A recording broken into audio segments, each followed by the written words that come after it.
Hey everyone, what's up? This is Uri for Guerrilla Poker with another high-stakes hand history review. This one played at ACR 100-200 between Nacho and I think this is maybe, I'm not sure if it's Mexican as Make Boy Finn or just some guy, I'm not completely sure, maybe someone can fill me in. Mexican on Stars was the name of a very good high-stakes track. I don't know if he's still active. But yeah, this is one of the high stakes guys for sure, given that this is a three-handed drag battle going on and no one else is joining. So Nacho raises to 2.5x standard button size. Mexican will call and makes the call. A7-8 two-tone board. Mexican, of course, is going to check. And Nacho fires a half pot bet. And when you see A7-8 two-tone, the stuff that should be going through your head is choose the board better for and in what way. And as professional poker players, you should know all the ace-high boards and all the nuances. And how do they work? What's the difference? Ace-7-8, Ace-King-7, Ace-7-Deuce, Ace-4-5. Each of these is very different. And the reason is how they interact with the ranges. So, the fact that it's Ace-7-8 is important in the sense that out of position has A7 off, Ace-8 off, 7-8 off, pocket 7s and pocket 8s. A lot of those hands, or almost all of those hands, are in the calling range and don't 3-bet. So out of position has nearly all the nutted stuff. He also has basically all of the nutted draws like 10-9 and 6-5, etc. So this is, relatively speaking, a very good ace-high board for out of position. Now, in order to break the symmetry and make it better for in position, you want more of the cards to be high. Imagine this is more like Ace-King-7. Now, in position is the only one with Ace-King and the only one with pocket kings. So much better for in position, he has more of the nutty hands. So yeah, this is, relatively speaking, a good ace-high board for out of position. Now, what if the 7 and 8 were lower? Like, let's make it Ace-5-6. Both players have 5s and 6s and Ace-5 and Ace-6, but the out-of-position player is going to have a lot more of the nut draws, so it actually becomes an even stronger board for him. But yeah, we have Nacho leading out with a half-pot bet, recognizing this is not a board where you bet full range.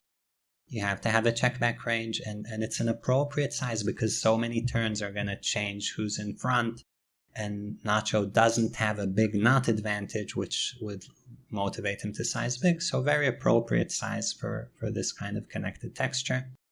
And Mexican makes the call, and in your head should be the calling range, which, you know, of course, any pair, any draw, and some floaty kind of things, which you have to get for each texture is different. Like, does deuces call with a club, without a club? What about something like King, Queen high with a club or without a club? Or what about Queen 6 of diamonds or Queen 9 of diamonds? So each of these hands is sensitive to the board texture and the bet size. Okay, turn King of diamonds. Who's the card good for? Definitely good for Nacho, because Ace King improves, Pocket Kings improves, which is a legitimate hand to go half pot with. Other than that, not as much improves for out of position. The draws don't improve, and he didn't check raise, so all of your top range is still top range. Your ace queen is still strong because not as many two pairs. It's a relatively good card for Nacho. The fact that it's a diamond is actually not to his advantage, because the top of his range, say something like 7s, would rather that when you call you don't have a pair plus flush draw, but you have only a pair, and the fact that there are 2 flush draws kind of devalues the top of the range. So, maybe surprising, but the fact that there are 2 flush draws doesn't necessarily make you size bigger. It sometimes makes you size smaller because your advantage isn't as big. So we have a check, we have a 75% pot size bet. Now, generally speaking, I would have expected a bigger bet here, like a pot sized bet or an over bet, because it's a king. I'm a bit surprised to see this size, but I'm sure it's theoretically fine. As the size gets lower, it fits more hands, so this could be probably ace-9, ace-10 even, in terms of value hands, and of course all the bluffs. Mexican calls. He has to call every top pair at this point. He has to call a bunch of draws, which are just getting pot odds. Now, given it's 2 flush draws, 10-9 off was probably folding, but I'm sure like just a club draw or a diamond draw are often going to call versus a bet size. Yeah, what do you do with an 8 or a 7 or a king? Well, definitely with a flush draw call. Without a flush draw, it's probably tough, probably close. Deuce of diamonds river. So top range for Nacho gets devalued again. Imagine he has pocket 7s on a brick, he could shove. Here he can't shove, right? He has to size something more normal. And again, good card for out of position, relatively speaking, in terms of ranges, I would guess. And Mexican leads with a pot-sized donk bet. It's a surprising thing to see from me. You don't often see donk bets from regs. And this isn't a classical, like, if the 8 paired or the king paired, and he's the only one who could have those. Both players could have flush draws. So it's a bit of a big size. Now, this is kind of saying, I have a lot more flushes than you, and this is the size I want to go with them. I'm not sure about it. If we're kind of digging into nuances, the ace and the king of diamonds are on the board, and it came diamonds. So in position has more high card diamonds, out of position has more low card diamonds, but if we're not even going that deep, I'm not sure out of position has more flushes to the point where it makes sense to size this big, and not just check, let Nacho bet his range, which is much wider than flushes, and then go for a check raise, which I think is a default play. So I feel like this is inappropriate. Like, to me, if you're going to center your range around flushes, you go bigger. And I don't think it's appropriate to do that because they're not enough of your range given the action and the bet size. So they should kind of be protecting all of your top pair and stuff and go in the checking range. So in my eyes, this is a mistake. I wouldn't guess it's a big EV mistake, but it's like it's a misbuilt strategy. But given these are good high stakes players, I'm probably wrong because people don't randomly donk bet. So going to be interesting to see. Nacho makes the call versus a pot-sized bet. A bunch of his range is now bluff catchers. If he has ace-queen, that's not beating a pot-sized value bet. If he has 2 pair, I don't know if that's beating a pot-sized value bet. Probably not. So he's going to have to mix with a bunch of his hands and, of course, call or raise flushes and look for diamond blockers if he can.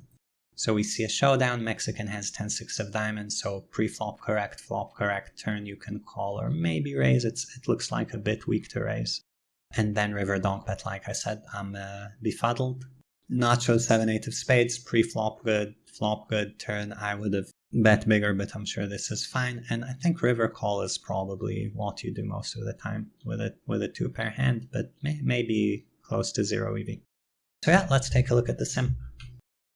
So, like always, the ranges are not accurate, stack sizes are not accurate. This is not like GTO Wizard, we're looking for principles, and I'm putting the bet sizes that the players actually used for reference. So we start with a check, 55% bet for Nacho. Kings is actually rarely a bet, I was wrong about that for a half pot size. Certainly 7-8 is going to bet, but not always. This is surprising for a lot of people because you want to have a strong check back range as well. So you want to check some strong hands. Otherwise, your opponent can kind of run you over there. So yeah, check, bet, 10-6 of diamonds, can call or raise. I think that makes a lot of sense. And the cuspy hands we were talking about before, I was saying deuces with a club or without a club. Well, with a club, it mostly calls. Without a club, it never calls versus half pot. And 4s always folds. Deuces calls, 4s folds. You might ask yourself why. This doesn't make sense. But if you think about it, everything the computer does is going to make sense. You know, in position is bluffing a lot more often with a 4 in his hand than with a deuce in his hand because he doesn't have a deuce in his range. So you can see something like 4-5 or 6-4, these are bluffs.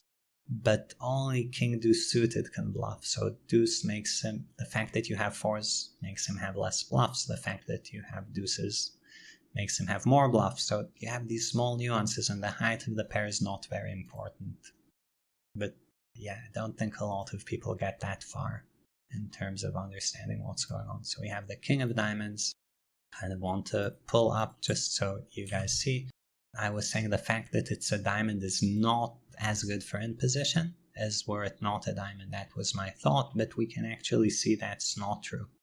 king of diamonds, king of hearts, king of spades are equally good for in position in terms of EV, as long as it's not the draw coming in.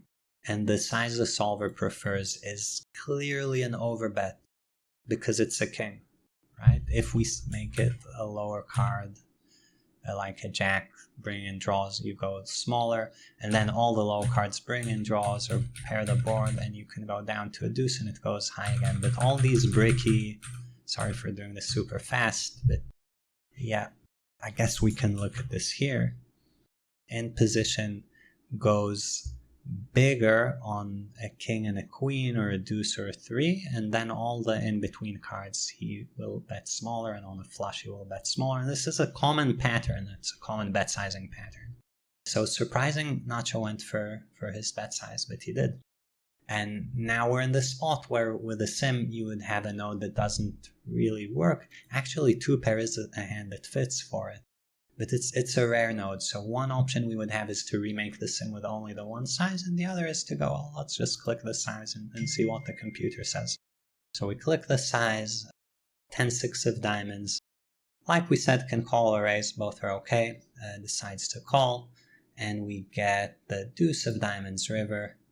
And as I was saying, no donk bets here on the river, it's not a thing. Because of the way ranges are configured. Right? If you check your opponent's gonna, of course there's like no range here, so let's actually backtrack to turn and do it without the overbet, because otherwise we're looking at something a bit non-existent. So we'll make turn just the 75% bet. So turn to 75%. As I was saying, ace-9 can bet ace-9 plus when you go this size. Out of position, 10-6 of diamonds, call or raise. We get to the river, deuce of diamonds. Zero donk betting, because you don't have enough of an advantage to take the betting lead. Your range still has all of these one pair hands, right? You had to call 8-9 of spades on the turn, you had to call ace-3, and your opponent's still going to bet a lot, so it doesn't make sense strategically speaking. But if you're going to donk bet pot, 10-6 of diamonds, not the worst hand to do it with. The EV compared to checking is almost the same. It just doesn't make sense from a big picture strategy standpoint, but for this specific combo it's fine. Which is often the case for high stakes players where like they're gonna play their hand fine, but maybe they have a strategy mistake.